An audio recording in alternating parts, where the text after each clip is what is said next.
Now we're going to work on the mouth rolls. So you just have a few adjustments to do with the mouth rolls. Okay, we're actually going to add it on top of a few of our Translate X jaw movements. Okay, and that's just going to allow the lips to move a little bit more in the top section and also the bottom. Okay, so we're going to get a little bit more of the top and bottom lip moving around. Okay, just for a little bit of exaggeration. So we'll go to our facial animation preset, select the mouth roll control, and we'll be moving in the Translate X. Alright, so what we'll do is scrub through our animation, find out where we want to put our mouth roll keys, and we're actually just going to set them towards the end of our animation, so we can use our time range or our range slider and just slide that down at about to frame 166, just so we can focus on this end section here. And we'll first set a key on frame 193 of the Translate X at 0. Okay, just so there's no movement before that, so we could isolate the movement to everything afterwards.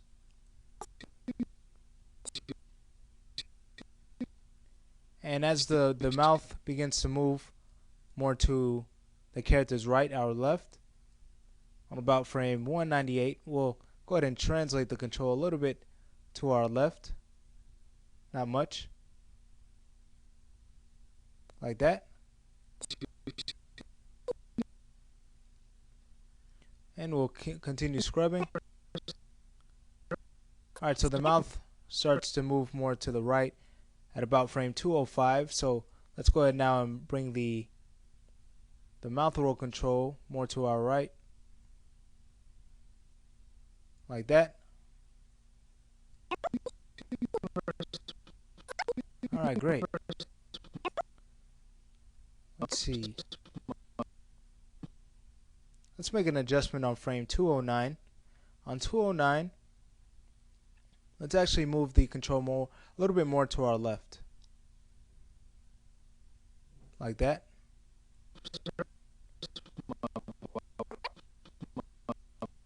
And here's where the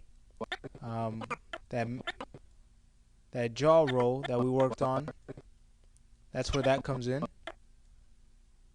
So we'll go to frame 213, and on 213 we'll move the mouth a little bit more to the right, slightly to the right. Alright,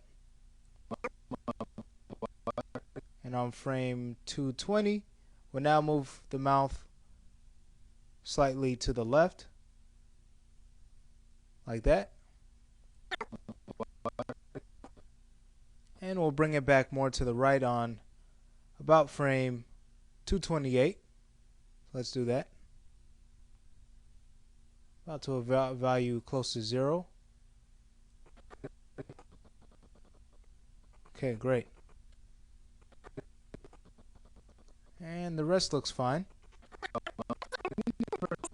So let's see if we could adjust any of the tangency on these keys. So we'll go to our perspective graph view, zoom in, and they're pretty much all peak keys. The tangency looks fine. So that's all we had to do with the mouth roll section. Okay, so now's a good time to play blast to see how our animation looks. So let's bring our perspective to the face cam view, and we'll hide our NURBS curves, focusing on the face cam. Hey there! Have you seen the rest of my body? Okay, so I think the mouth rolls are moving a little bit too much. Okay, so let me go ahead and close out this play blast. And all we need to do now, let's go back to our perspective graph view. And what we'll do is select all of our keys, okay, all of the poses that we've made, excluding this one here, this key on frame 193. And we'll hit R on our keyboard to go to our scale mode.